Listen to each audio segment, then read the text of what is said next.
విక్రమ్ ఆవేశంగా "ఏం వాగావురా నువ్వు" అంటూ అభి బుగ్గ మీద ఒక సాలిడ్ పంచ్ విసిరాడు. రూమ్ అంతా ఒక సెకండ్కి ఫ్రీజ్ అయిపోయింది. విక్రమ్ ఫ్రెండ్స్ అందరూ షాక్తో లేచి నిల్చున్నారు. అభి క్షణకాలం కదలకుండా ఉండిపోయాడు.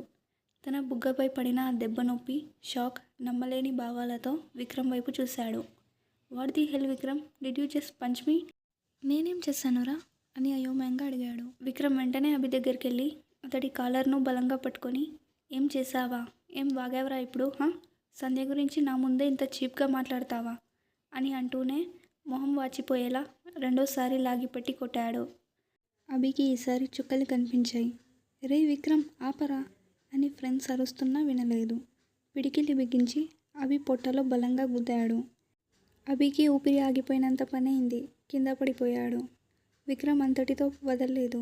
కింద పడి ఉన్న అభి చొక్కా పట్టుకొని మరో దెబ్బ కోసం చెయ్యి ఎత్తాడు. అభి గట్టిగా కళ్ళు మూసుకొని ఆ దెబ్బ కోసం ఎదురుచూశాడు. కానీ సీన్ ఒక్కసారిగా మారిపోయింది.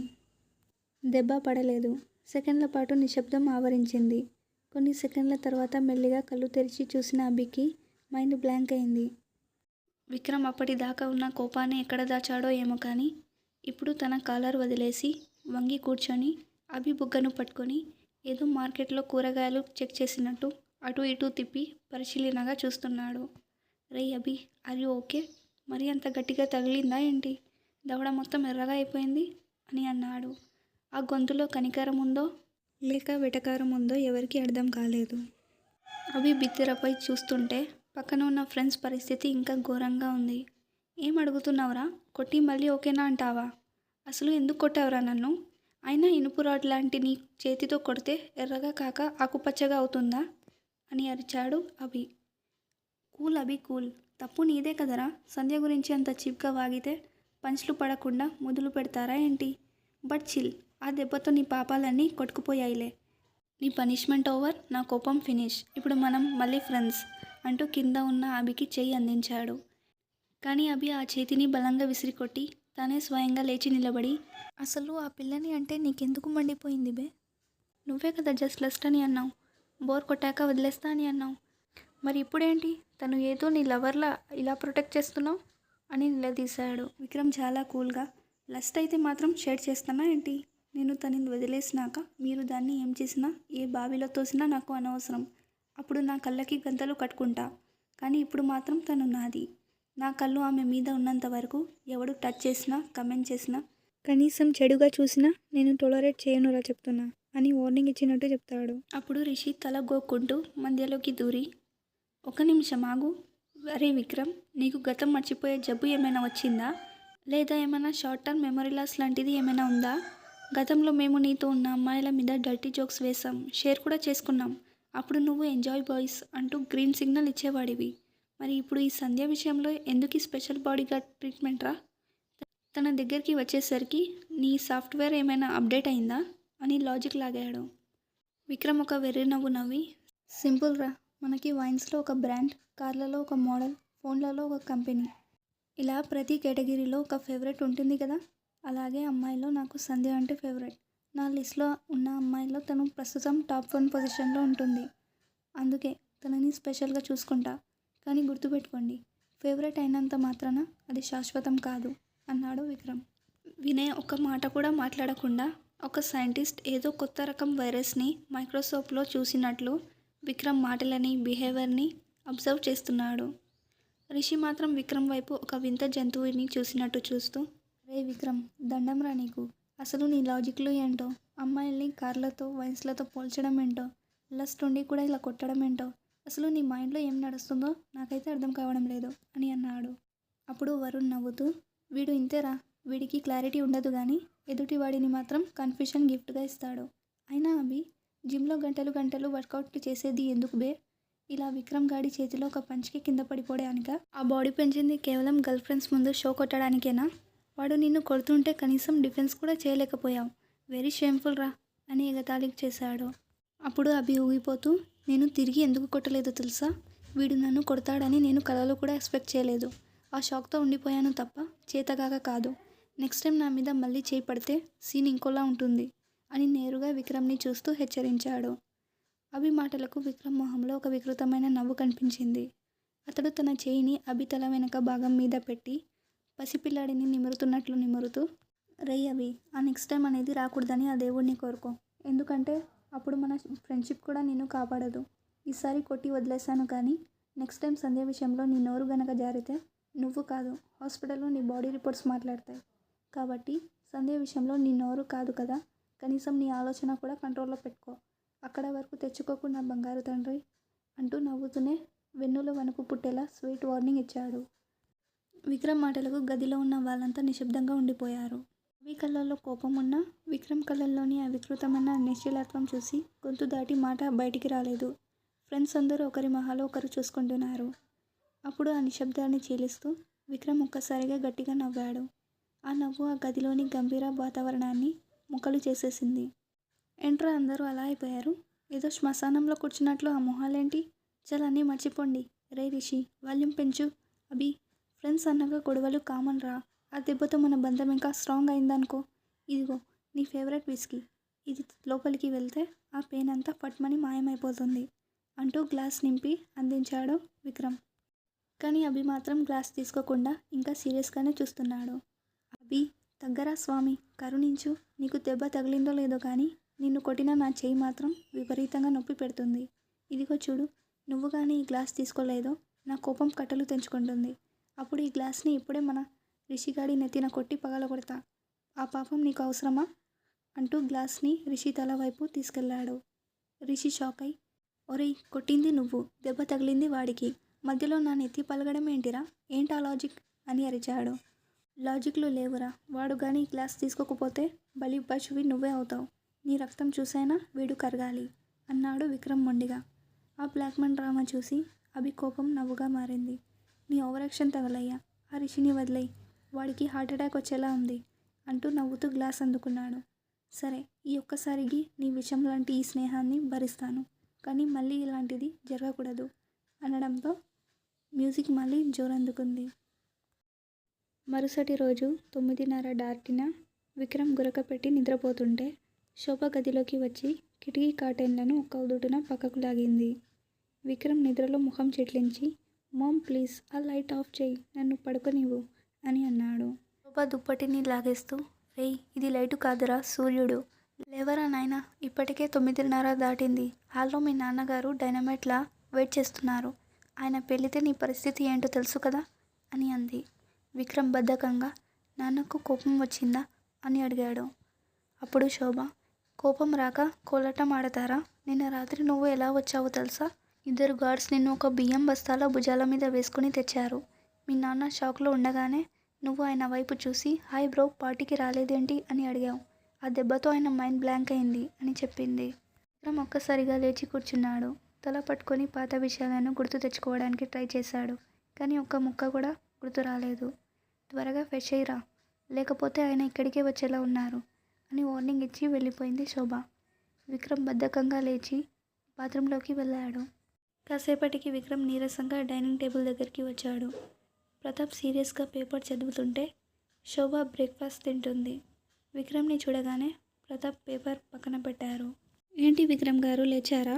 మీలాంటి బాధ్యత కలిగే వ్యక్తికి పెళ్ళైతే ఎలా ఉంటుందని ఆలోచిస్తున్నా అని సెటైర్ వేశారు. డాడ్ అది అని విక్రమ్ ఏదో చెప్పబోయాడు. కానీ ప్రతాప్ అతన్ని మాట్లాడనివ్వలేదు. ముందు నా మాట విను. నీకు పెళ్ళి కాబోతుంది.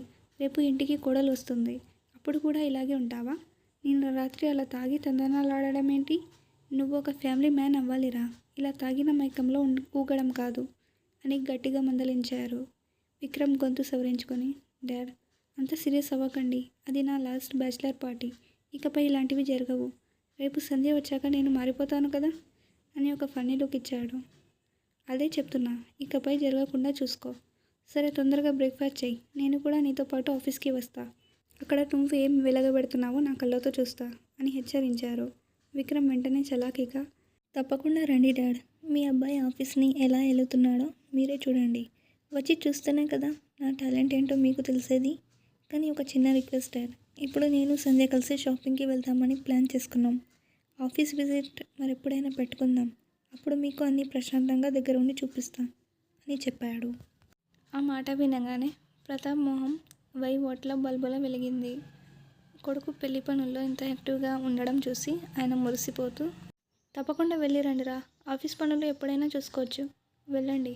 సంధ్యకు ఏం కావాలో, ఏది బాగుంటుందో నువ్వే దగ్గరుండి చూసుకోవాలి. తనకి ఏ విషయంలోనూ ఏది తక్కువ కాకూడదు. నగలు కానీ, చీరలు కానీ దేని విషయంలో అస్సలు కాంప్రమైజ్ అవ్వద్దు. అవసరమైతే ఆ షాపులో ఉన్నవన్నీ కొని సంధ్య ఇంటికి సాక్షాత్తు ఆ మహాలక్ష్మిలా, ఒక మహారాణిలా అడుగుపెట్టాలి అని ఎంతో ఆనందంగా చెప్పారు. విక్రమ్ తండ్రి మాటలకు గర్వంగా నవ్వుతూ, డోంట్ వరీ డాడ్, ఈ ప్రపంచంలో ఉన్న ఖరీదైనవన్నీ తన కాళ్ళ దగ్గర పెడతాను అని చెప్పాడు. ఇలా తండ్రి కొడుకులు ఇంతలా మురిసిపోతుంటే ఎదురుగా కూర్చున్న శోభ మాత్రం దేనికి స్పందించలేదు. ఆమె ముఖంలో ఎలాంటి భావం లేదు. తన ప్లేట్లోని ఆహారాన్ని తింటూ మౌనంగా ఉండిపోయింది. ఇంకోవైపు చీకటి గదిలో నిశ్శబ్దం రాజ్యమేలుతుంది. ఆకాష్ కళ్ళు మూసుకొని ఉన్న అతడి మెదడు మాత్రం ఒక పర్ఫెక్ట్ ఎస్కేప్ ప్లాన్ కోసం వేగంగా లెక్కలు వేస్తుంది. తప్పించుకోవాలి, సంధ్య కోసం ప్రాణాలతో ఇక్కడ నుండి వెళ్ళాలి అనే సంకల్పం అతని నరాల్లో రక్తాన్ని ఉడికిస్తుంది. సమయం గడుస్తున్న కొద్దీ అతనిలో పట్టుదల పెరుగుతుంది. ప్రతిరోజు వచ్చే గార్డులు ఈరోజు కూడా ఫుడ్ తీసుకొచ్చే సమయం దగ్గర పడింది. ఆకాష్ ఎలాగైనా ఈరోజు తప్పించుకోవాలని గట్టిగా అనుకున్నాడు. దూరంలో బూట్లు చప్పుడు వినిపించింది. గార్డ్ తలుపు తాళం తీసి లోపలికి వచ్చాడు. ఆకాష్ ఆలస్యం చేయకుండా వెంటనే నేలపై ఒక నిర్జీవమైన శవంలా పడిపోయాడు. తన గుండె చప్పుడు బయటకి వినిపిస్తుందేమో అన్నంత టెన్షన్ ఉన్న శ్వాసను మాత్రం అద్భుతంగా నియంత్రించుకున్నాడు. రే పిచ్చోడా, ఇదిగో నీ ఫుడ్ అని ఆ గార్డ్ విసుగ్గా బెడ్ ముక్కలు, నీళ్లను ఆకాష్ వైపు విసిరాడు. కానీ ఆకాష్లో ఎలాంటి కదలిక లేదు. బ్రెడ్ ముక్క అతని పక్కన పడింది. ఏమైంది వీడికి, చనిపోయాడా ఏంటి అని గార్డ్ అనుమానంగా అనుకున్నాడు. రేయ్ లేవరా అంటూ దగ్గరికి వచ్చి తన బూట్ కాలితో ఆకాష్ ఛాతీపై బలంగా తన్నాడు. ఆ దెబ్బకి ప్రాణం విలవిలలాడిన ఆకాష్ పెదవి కూడా కదపలేదు. తన శ్వాసను పూర్తిగా బిగపట్టాడు.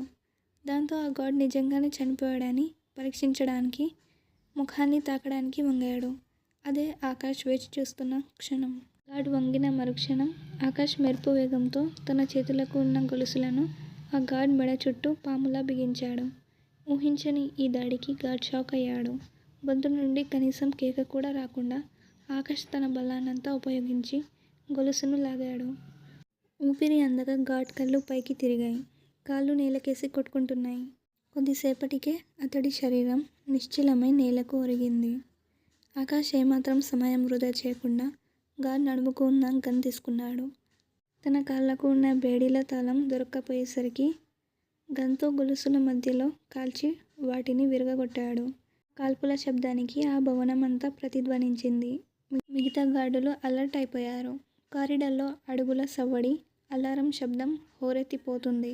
ఇక వెనక్కి తిరిగే ప్రసక్తి లేదు అని అనుకున్నాడు ఆకాష్. తను తలుపు చాటున నక్కి ఊపిరి బిగపెట్టి నిలబడ్డాడు. లోపలికి పరిగెత్తుకుంటూ వస్తున్న మొదటి గార్డ్ తల మీద కాల్పులు జరిపి అక్కడికక్కడే కూల్చేశాడు. ఆ గార్డ్ దగ్గర ఉన్న గన్ని కూడా తీసుకొని 2 చేతులతో కారిడార్లోకి దూకాడు. బయట మరో 2 గార్డులు అతనికి ఎదురుపడి కాల్పులు మొదలుపెట్టారు.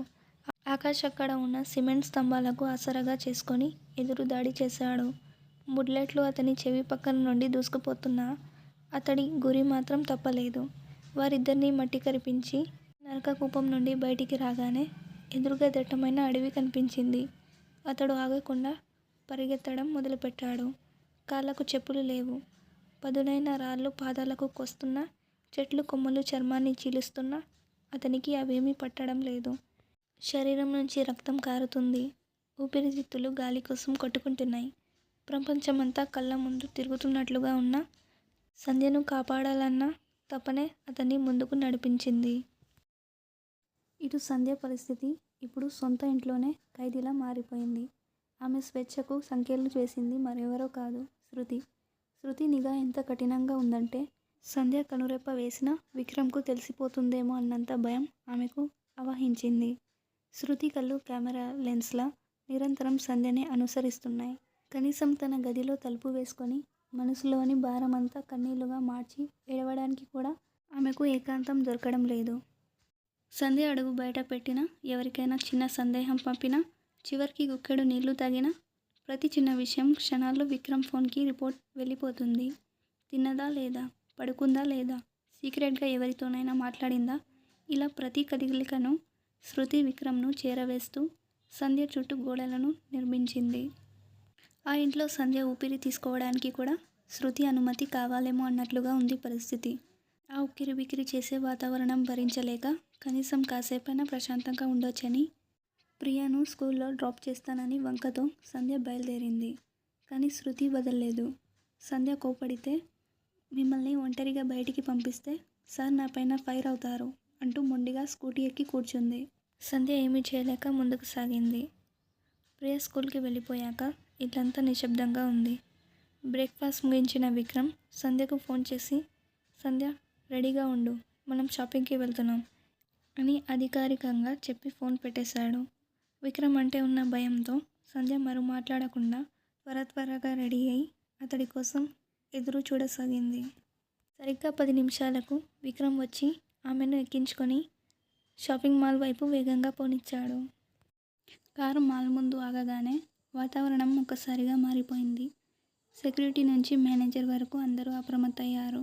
విక్రమ్ కారు దిగగానే మేనేజర్ గాలిలో తేలుతూ వచ్చి వినయంగా వంగి నమస్కరించాడు. వెల్కమ్ సార్, మీరు ఫోన్లో చెప్పినట్లే అన్ని లేటెస్ట్ ఎక్స్క్లూసివ్ కలెక్షన్స్ రెడీగా ఉన్నాయి. ఎక్కడా దొరకని రేర్ పీసెస్ సార్, మీరు చూడగానే నచ్చుతాయి, రండి సార్ అంటూ ఎంతో మర్యాదగా లోపలికి దారి తీశాడు.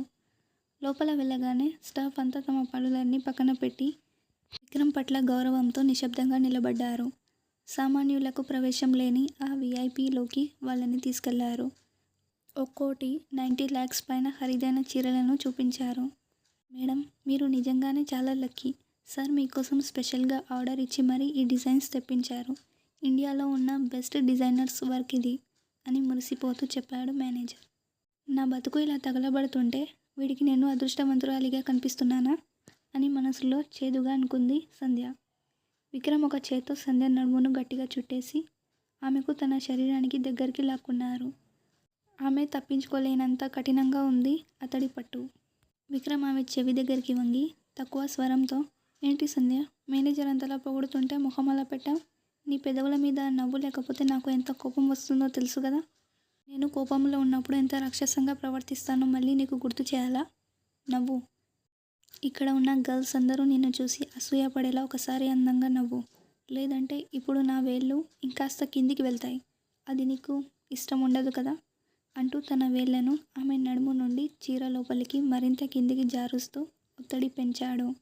అది ఎవరికి కనిపించడం లేదు, కానీ ఆ స్పర్శకు సంధ్య ప్రాణం పోతున్నట్లు అనిపించింది. భయంతో వణికిపోతూ బలవంతంగా పెదవులపై ఒక నవ్వును తెచ్చుకుంది. విక్రమ్ సంతృప్తిగా నవ్వుతూ ఒక్కొక్క చీరను తీక్షణంగా పరిశీలిస్తూ సంధ్య భుజం మీద పెట్టి చూస్తున్నాడు. సరే, ఈ గోల్డ్ కలర్ మేడంకి చాలా బాగుంటుంది చూడండి అని ఒక సేల్స్ గర్ల్ అంది. తను ఏం కట్టుకున్నా బాగుంటుంది, అసలు ఏమీ కట్టుకోకపోయినా ఇంకా బాగుంటుంది, కానీ ప్రస్తుతానికి ఇది కూడా ప్యాక్ చేయి అన్నాడు విక్రమ్. విక్రమ్ తనకు నచ్చిన చీరలన్నీ సెలెక్ట్ చేశాడు. షాపింగ్ పూర్తయ్యేసరికి బిల్లు కోట్లల్లోకి వెళ్ళింది. విక్రమ్ గర్వంగా తన బ్లాక్ కార్డ్ తీసి పేమెంట్ చేశాడు. అప్పుడు manager, thank you so much sir, అన్నీ ప్యాక్ చేసి మీ ఇంటికి పంపిస్తాను, have a great day madam అని చెప్పాడు. తర్వాత విక్రమ్ ఆమెను కొంచెం రిలాక్స్ అవుదామని నగరంలోని అత్యంత విలాసవంతమైన గ్రాండ్ బేకరీ అండ్ కెఫేకి తీసుకెళ్లాడు. అక్కడ వాతావరణం చాలా ప్రశాంతంగా ఉంది. చూడడానికి ఎంతో క్లాసీగా ఉంది. మధ్యలో ఉన్న టేబుల్ దగ్గర విక్రమ్ సంధ్య కూర్చున్నారు. కొద్దిసేపటికే విక్రమ్ ఆర్డర్ చేసిన స్నాక్స్ అన్నీ టేబుల్ మీదకొచ్చాయి. తన ముందున్న నూడిల్స్ వైపు చూస్తూ విక్రమ్ కళ్ళలో ఒక రకమైన కొంటెతనం మెరిసింది. అతను అస్సలు సిగ్గుపడకుండా తన కుర్చీని సంధ్య పక్కనే వేసుకొని కూర్చున్నాడు. సంధ్య, ఒక గేమ్ ఆడదాం. ఈ పొడవైన నూడిల్లో నేను ఇటువైపు నుండి తింటాను, నువ్వు అటువైపు నుండి తిను, మధ్యలో నా వేలు పెడతాను. మనం ఇద్దరం తింటూ వస్తున్నప్పుడు ఎవరు ముందుగా వచ్చి నా వేలిని తాకుతారో వాళ్ళే విన్నర్. కానీ ఒక కండిషన్, నువ్వు కావాలని ఓడిపోవాలని చూడకు, నువ్వే గెలవాలి. ఒకవేళ నువ్వు సరిగ్గా ఆడడం లేదని నాకు అనిపిస్తే దాని రిజల్ట్ వేరేలా ఉంటుంది, జాగ్రత్త అని కళ్ళలో కొంటెతనంతో కూడిన హెచ్చరికను ప్రదర్శిస్తూ అన్నాడు. అతడి పిచ్చి చేష్టాలకు సంధ్య మొహం వాడిపోయింది. విక్రమ్, ఇది పబ్లిక్ ప్లేస్, అందరూ చూస్తారు, ప్లీజ్ వద్దు, కొంచెం పద్ధతిగా తిందాం, అందరి ముందు ఇలాంటి పనులు ఏంటి అని చుట్టూ ఉన్న జనాన్ని చూస్తూ అంది. చూస్తే చూడ నీవు, నాకు కాబోయే భార్యతో నేను తింటుంటే వాళ్ళకేంటి? తిను, లేదంటే ఇక్కడే అందరి ముందు నిన్ను ముద్దు పెట్టుకుంటా. అప్పుడు ఇంకా ఎక్కువ మంది చూస్తారు అని బెదిరించాడు. సంధ్యకు వేరే దారి లేక ఆట మొదలుపెట్టింది. ఇద్దరు నూడిల్స్ రెండు చివర్ల నుండి తింటూ ఒకరినొకరు దగ్గరవ్వడం ప్రారంభించారు. విక్రమ్ మధ్యలో తన వేలు ఉంచాడు. అతడి చూపులు ఆమె మొహం మీద, పెదవుల మీద నిలకడగా ఉన్నాయి. ఆ చూపుల్లోని కామాన్ని చూసి సంధ్య ఒళ్ళంతా జలధరించింది. ఆ దారుణమైన చూపులను భరించలేక, చూడలేక ఆమె కళ్ళు గట్టిగా మూసుకుంది. సంధ్య కళ్ళు మూసుకోవడం చూడగానే విక్రమ్కి భలే నవ్వొచ్చింది. నా చూపుల్ని భరించలేక కళ్ళు మూసుకున్నావా బంగారం? నేనంటే నీకు అంత భయమా, లేక అంత అసహ్యమా అని మనసులో అనుకుంటూ ప్లాన్ మార్చేశాడు. అడ్డుగా పెట్టిన తన వేలిని నిశ్శబ్దంగా పక్కకి తీసేశాడు. తల కాస్త పక్కకు తిప్పుకొని, ఇప్పుడు చూడు అసలు మజా అన్నట్లుగా ముసిముసిగా నవ్వుకుంటూ అలాగే ఉండిపోయాడు. సంధ్య కళ్ళు మూసుకొని ఉండడంతో ఇంకా తన వేలు అక్కడే ఉందని భ్రమపడి నూడిల్స్ తింటూ ముందుకు వెళ్తుంది. విక్రమ్ కదలకుండా ఆమె పెదవులు తనను తాకే క్షణం కోసం వేచి చూస్తున్నాడు. చివరికి ఆమె పెదవులు విక్రమ్ పెదవులకు తగిలాయి. అది అతడి వేలు కాదని ఆమె మెదడుకు సిగ్నల్ అందగానే సంధ్యకు కరెంట్ షాక్ తగిలినట్లు అయింది. ఒక్కసారిగా భయంతో వెనక్కి తప్పుకుంది. అది చూసి విక్రమ్ పగలబడి నవ్వుతూ పక్క టేబుల్స్ వాళ్ళు కూడా వినేలా పెద్ద గొంతుతో, సంధ్య ఏంటి అంత కసి? జనాలు ఉన్నారని చూడకుండా నన్ను ముద్దు పెట్టుకోవడానికి అంతలా ఆరాటపడతావేంటి? గేమ్ అని సాకుతో నా పెదవుల మీదకు ఇలా దాడి చేస్తావని అసలు ఊహించలేదు. నీ బెడ్రూమ్ టాలెంట్ అంతా దాచిపెట్టు. ఇంటికి వెళ్ళాక బెడ్లో చూపిద్దువు గాని. అప్పుడు నీ కోరికలన్నీ తీరుస్తా. ఇక్కడ మాత్రం ఇలా డర్టీగా బిహేవ్ చేసి నన్ను టెంప్ట్ చేయకు అని అన్నాడు. అక్కడున్న వాళ్ళందరూ వాళ్ళ వైపు చూసి నవ్వుతుంటే సంధ్యకు తల ఎక్కడ పెట్టుకోవాలో అర్థం కాలేదు. ఆమె మనసులో విక్రమ్ని తిట్టుకొని తిట్టులేదు. కానీ విక్రమ్కు మాత్రం ఆ పరిస్థితిని చూస్తుంటే ఏదో గొప్ప విజయం సాధించినట్టు గర్వంగా అనిపించింది. Okay guys, that's enough. పాపం నా బంగారం చాలా సిగ్గుపడుతుంది. తనని అలా చూసి ఇంకా ఇబ్బంది పెట్టకండి. తనని చూడడం ఆపి మీ పనేదో మీరు చూసుకోండి అని నవ్వుతూనే అందరికీ చెప్పాడు. ఆ తర్వాత సంధ్య వైపు తిరిగి గొంతు తగ్గించి, నీ మనసులో నన్ను ఇప్పటికీ ఎన్నిసార్లు చంపి ఉంటావు బంగారం? ఒక 100 సార్లైనా అయి ఉంటుంది కదా. పాపం నీ కోరికలు మనసులోనే సమాధి అయిపోతున్నాయి. ముందు ఆ ప్లేట్లో ఉన్నది తిను, లేదంటే మళ్ళీ ఇంకో సీన్ క్రియేట్ చేయాల్సి వస్తుంది అని కన్ను కొట్టాడు. విక్రమ్ చెప్పాక తినకపోతే ఏం జరుగుతుందో ఆమెకు తెలుసు. అందుకే ఏమాత్రం ఇష్టం లేకపోయినా స్పూన్తో తన ముందున్న కేక్ ముక్కను నోట్లో పెట్టుకుంది. విక్రమ్ తన కాఫీని సిప్ చేస్తూ ఆమె తింటున్న తీరును తృప్తిగా చూస్తున్నాడు. అయితే అనుకోకుండా అతడి చూపు మూలకున్న టేబుల్ వైపు మళ్ళింది. అక్కడ ఒక వ్యక్తి న్యూస్ పేపర్ పట్టుకొని కూర్చున్నాడు. మొదట విక్రమ్ దాన్ని సాధారణంగా తీసుకున్నాడు. కానీ మళ్ళీ చూసినప్పుడు ఆ పేపర్ తలకిందులుగా ఉందని గమనించాడు. విక్రమ్ మొహంలో ఒక వికృతమైన నవ్వు వెలిగింది. సంధ్య, అటు చూడు, లోకంలో కొత్త రకం మేధావులు పుడుతున్నారు. అక్షరాలను కూడా తలకిందులుగా చదివేసే అద్భుతమైన తెలివితేటలు వాడు వాడుతున్నాడు. బహుశా ఆ పేపర్ వాడికి అర్థం కావడం లేదో, లేక వాడు మామూలు మనుషుల కంటే ఒక అడుగు ముందే ఉన్నాడో కదా అని అన్నాడు. సంధ్య అటువైపు చూసింది. ఆ వ్యక్తి ఎవరో కనిపించడం లేదు. కేవలం ముఖానికి అడ్డంగా ఉన్న ఆ న్యూస్ పేపర్ మాత్రమే కనిపిస్తుంది. కానీ ఆ పేపర్ నిజంగానే ఉల్టా ఉంది.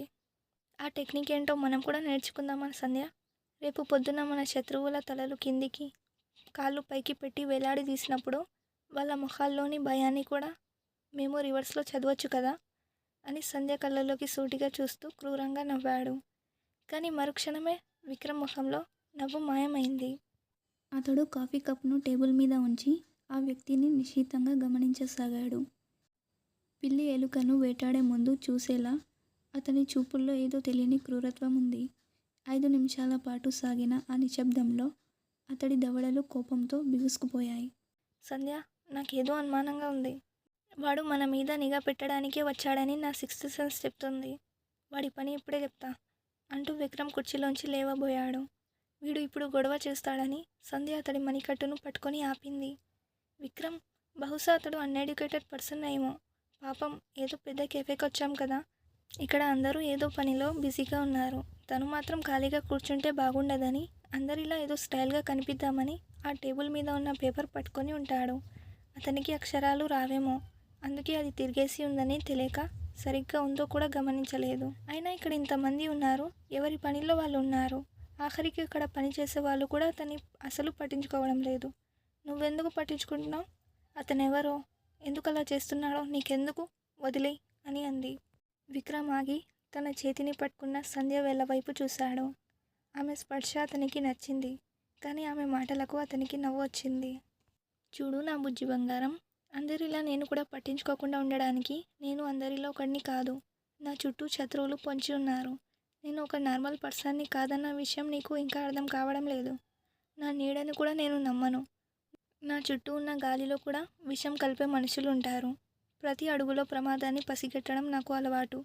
నా చుట్టూ శత్రువులు ఉన్నప్పుడు పేపర్ ఉల్టా పట్టుకున్నా, పెన్ను రివర్స్లో పట్టుకున్నా నాకు అది కుట్రలాగే కనిపిస్తుంది అన్నాడు విక్రమ్. సంధ్య అతడి మాటలకు మౌనంగా ఉండిపోయింది. విక్రమ్ ఆమె మౌనాన్ని చూస్తూ మళ్ళీ నవ్వుతూ మెల్లగా వంగి ఆమె తలపై చిన్నగా మొట్టికాయ వేశాడు. ఆ దెబ్బకు సంధ్య అమ్మ అని మెల్లిగా ములిగింది. సంధ్య, అసలు నీకు తెలివి ఉందా లేదా? అసలు ఈ బుర్ర పెట్టుకొని డిగ్రీ ఎలా పాస్ అయ్యావో నాకే ఆశ్చర్యంగా ఉంది అని ఎగతాళిగా నవ్వాడు. అసలు చదువుకొని వాడు పేపర్ పట్టుకుంటే అందులో అక్షరాలు అర్థం కాకపోయినా కనీసం బొమ్మలైనా చూసి టైంపాస్ చేస్తాడు. కనీసం ఆ బొమ్మలైనా ఉల్టా ఉన్నాయా లేదా అని గమనించే ఇంగిత జ్ఞానం వాడికి ఉంటుంది కదా. వీడు అన్ఎడ్యుకేటెడ్ పర్సన్ కాదు, మన మీద నిఘా పెట్టడానికి ఎవడో పంపిన కుక్క. కానీ పాపం మనల్ని గమనిస్తున్నానన్న కంగారులో ఆ పేపర్ని తిరిగేసి పట్టుకోవాలన్న మినిమం కామన్ సెన్స్ మర్చిపోయాడు. అయినా వీడిని కాదు, పేపర్ కూడా ఎలా పట్టుకోవాలో తెలియని సన్నాసిని పంపిన ఆ యజమానిని అనాలి అని అన్నాడు. సంధ్య భయంతో ఆ వ్యక్తి వైపు చూస్తుంటే విక్రమ్ ఆమె గడ్డాన్ని పట్టుకొని తన వైపు తిప్పుకున్నాడు. నీ అమాయకత్వం చూస్తుంటే ముచ్చటేస్తుంది సంధ్య, కానీ ఇంత మొద్దుగా ఉంటే ఎలా చెప్పు అని అన్నాడు. సంధ్య తల దించుకొని మెల్లిగా, అదేం లేదు, నా తెలివితేటలు బాగానే ఉండేవి, కానీ నువ్వు నా జీవితంలోకి వచ్చినప్పటి నుండి నా మెదడు పనిచేయడం మానేసింది. భయంతో నా మెదడు మొద్దుబారిపోతుంది అని వినపడనట్టుగా గుసగుసలాడింది. ఆ మాట విక్రమ్ చెవిన పడనే పడింది. గుడ్, ఆ భయం అలాగే ఉండాలి. ఆ భయమే నిన్ను నా దగ్గర ఉంచుతుంది. ఇప్పుడు నేను వెళ్ళి ఆ మేధావితో 2 ముక్కలు మాట్లాడి వస్తాను. నువ్వు ఇక్కడే కూర్చొని ఆ స్నాక్స్ తిను. నేను వచ్చేలోపు ప్లేట్ ఖాళీ అవ్వాలి అని హెచ్చరించి ఆ టేబుల్ వైపు అడుగులు వేశాడు.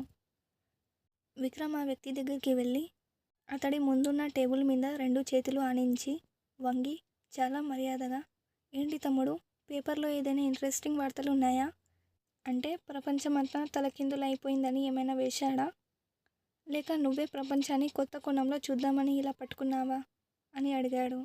ఆ మాటలు వినగానే పేపర్ చాటున దాక్కొని ఫోన్లో ఎవరికో మెసేజ్ టైప్ చేస్తున్న ఆ వ్యక్తి ఒక్కసారిగా ఉలిక్కిపడ్డాడు.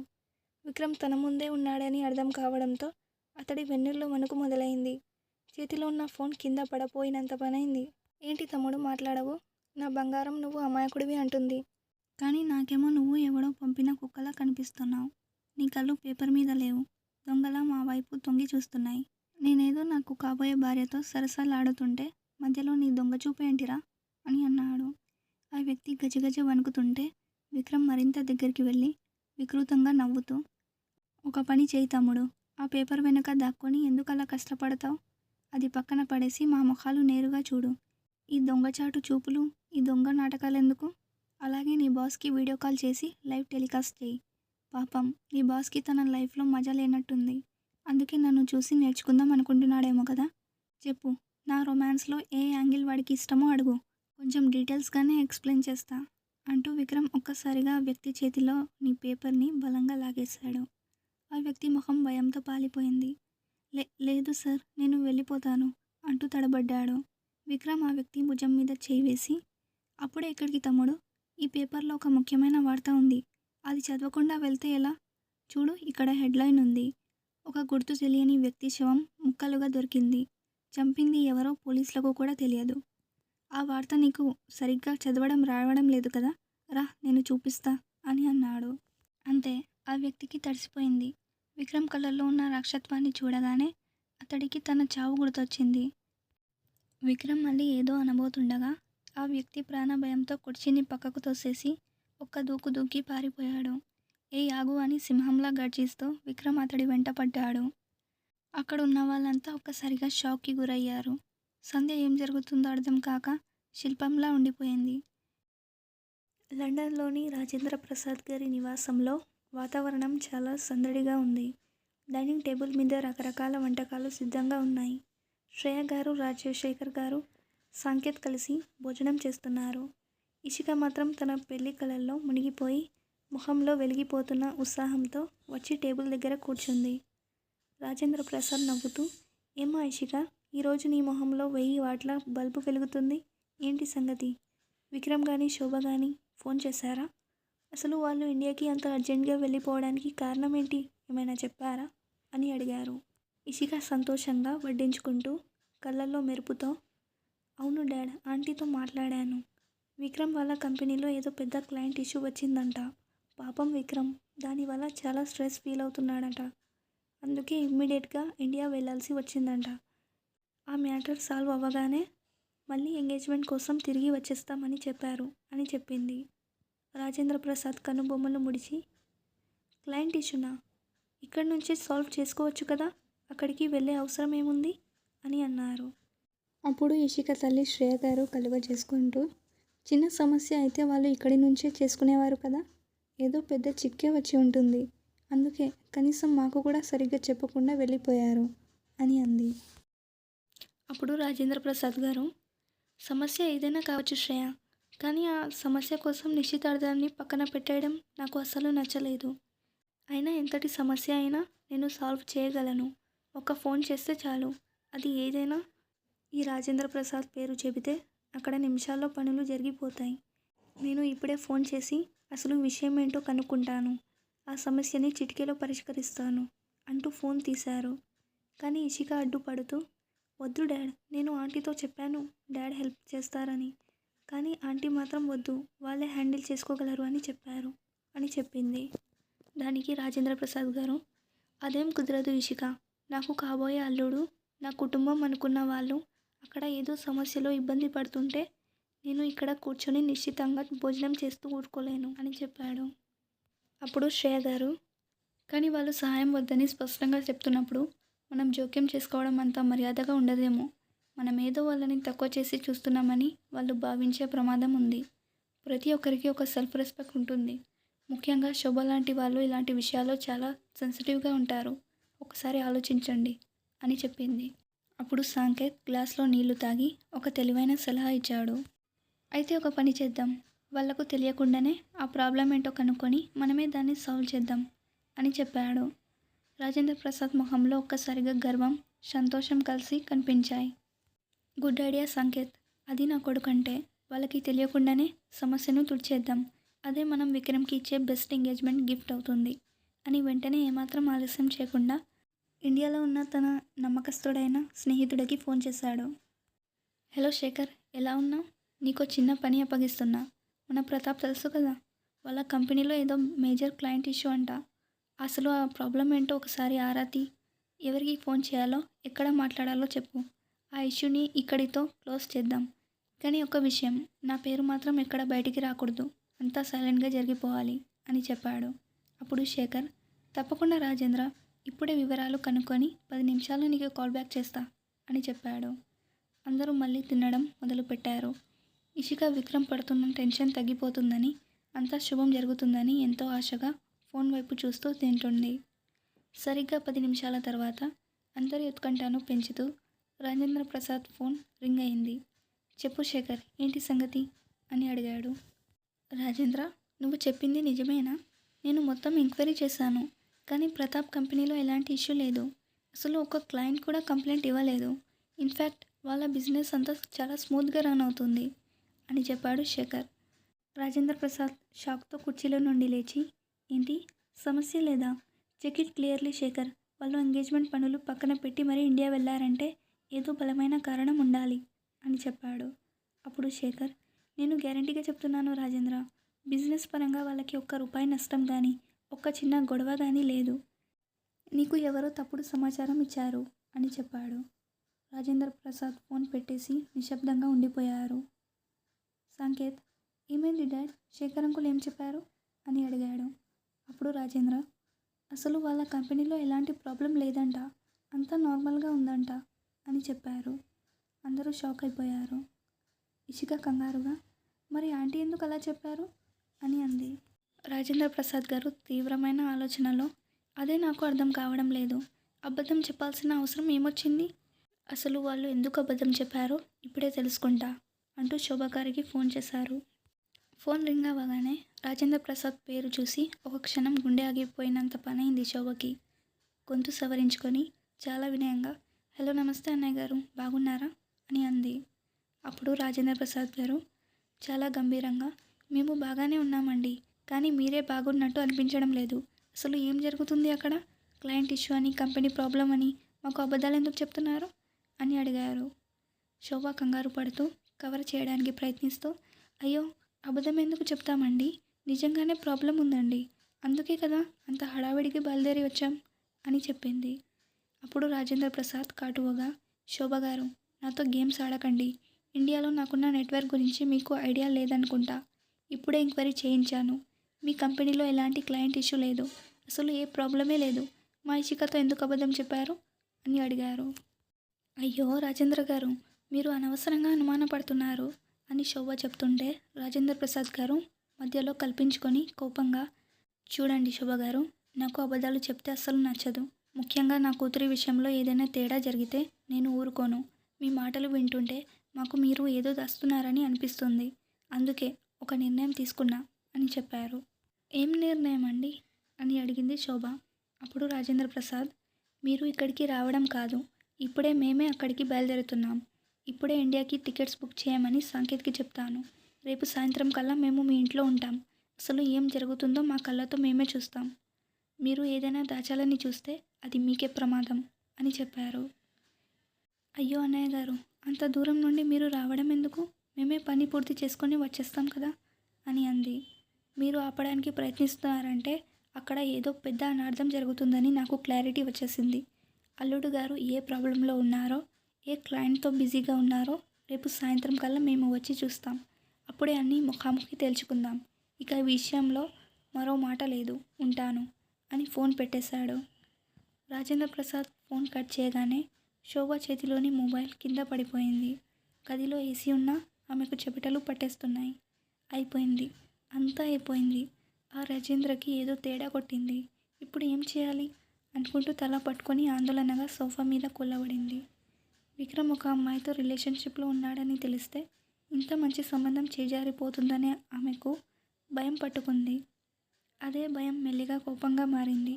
ఆ కోపం అంతా ఇప్పుడు ఒకే ఒక వ్యక్తి మీదకి వెళ్ళింది, అదే సంధ్య. ఇక ఆలోచించాల్సిన పని లేదు. విక్రమ్ ఏమనుకుంటాడో అని భయపడుతూ కూర్చుంటే సమయం మించిపోతుంది. వెంటనే రంగంలోకి దిగాలి. రాజేంద్ర ప్రసాద్ ఇక్కడికి దిగేలోపు ఆ సమస్యను, అంటే సంధ్యను అడ్డు తొలగించుకోవాలని ఆమె గట్టిగా ఫిక్స్ అయిపోయింది. ఆకాష్ ఆయాసపడుతూ ప్రాణాలు అరిచేతిలో పెట్టుకొని విక్రమ్ వాళ్ళ బంగ్లా ముందు ఆగిపోయాడు. అతడి బట్టలు చిగిరిపోయి ఉన్నాయి.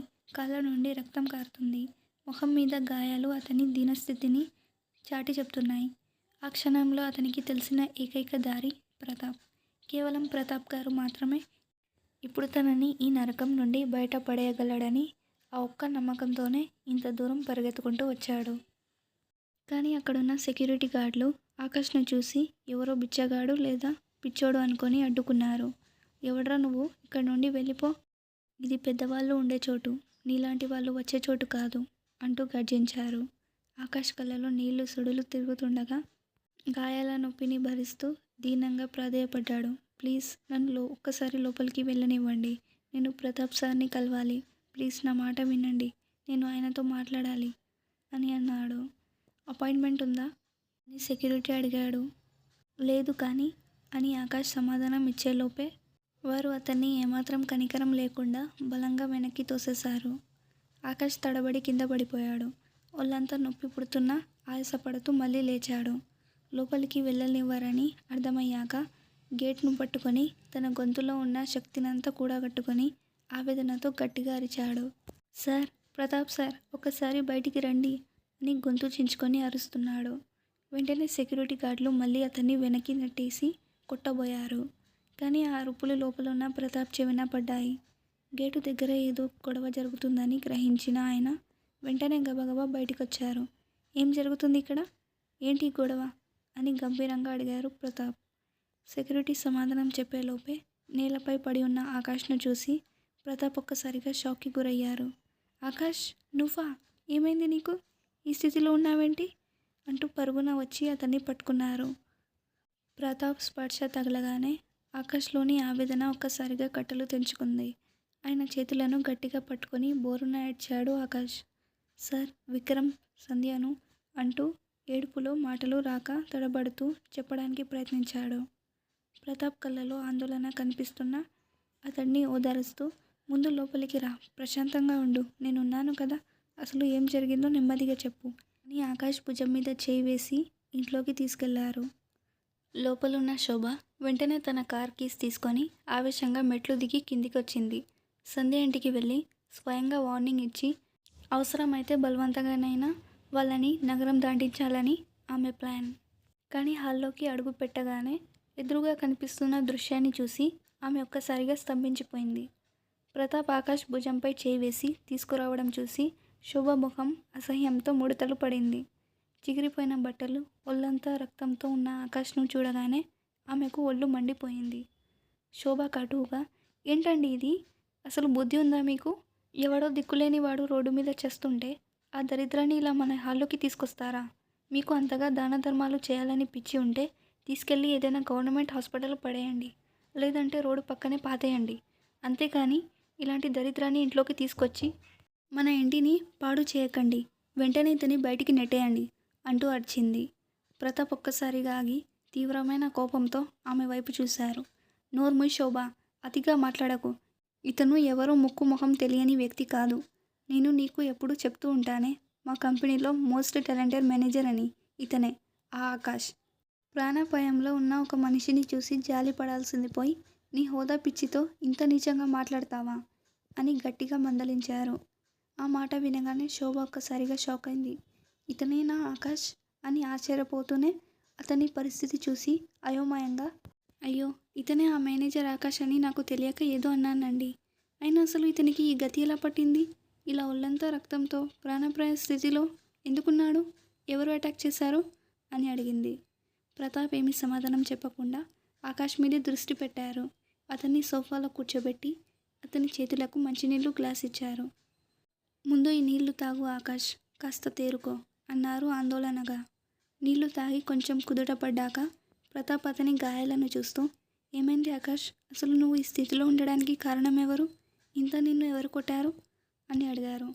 ఆకాష్ కళ్ళల్లో నీళ్లు తిరిగాయి. ఆ మాటలు చెప్పడానికి అతని గొంతు పెగలడం లేదు. సార్, సంధ్య నేను ప్రాణంగా ప్రేమించుకున్నాం. కానీ మీ అబ్బాయి విక్రమ్ కళ్ళు నా సంధ్య మీద పడ్డాయి. వాడు మనిషి కాదు సార్, పచ్చి కామంతో ఊగిపోయే మృగం. తను ఎంత ప్రాధేయపడినా వదలలేదు. సంధ్యను ఒక వస్తువులా చూసి బలవంతంగా లోబరుచుకున్నాడు. తను వద్దని అరిచినా ఏడ్చినా ఆ రాక్షసుడికి కనికరం కలగలేదు సార్ అని చెప్పాడు. ఆ మాట వినగానే ప్రతాప్ చేతిలోని గ్లాస్ కింద పడి ముక్కలైపోయింది. కానీ ఆకాష్ ఆవేదనతో అంతటితో ఆగలేదు. అంతటితో వాడి పిచ్చి తగ్గలేదు సార్. ఇప్పుడు తనను బలవంతంగా పెళ్లి చేసుకొని తన జీవితాంతం బానిసగా ఉంచుకోవాలని చూస్తున్నాడు. సంధ్య ఎదురు తిరగలేకపోతుంది. ఎందుకంటే తను గనక విక్రమ్ చెప్పినట్లు వినకపోతే నన్ను చంపేస్తానని బెదిరించాడు. నా ప్రాణాలు కాపాడుకోవడం కోసం తను బలి అవుతుంది సార్ అంటూ చెప్పాడు ఆకాష్. ప్రతాప్ గుండె ముక్కలైనంత పనైంది. తన చేతులు వణుకుతుంటే సోఫా అంచుని గట్టిగా పట్టుకున్నారు. కళ్ళ ముందు చీకట్లు కమ్ముకున్నట్లు అయింది. తన రక్తం పంచుకు పుట్టిన కొడుకు ఒక కామ పిశాచిలా మారి ఒక అమ్మాయి జీవితాన్ని పీకు తింటున్నాడా? ఆయనకు అవమానంతో తల తీసేసినట్లయింది. ఒక పక్క తండ్రిగా ఓడిపోయానన్న ఆవేదన, మరో పక్క విక్రమ్ చేసిన ఆ నీచమైన పని మీద అసహ్యం ఆయనను ఉక్కిరిబిక్కిరి చేశాయి.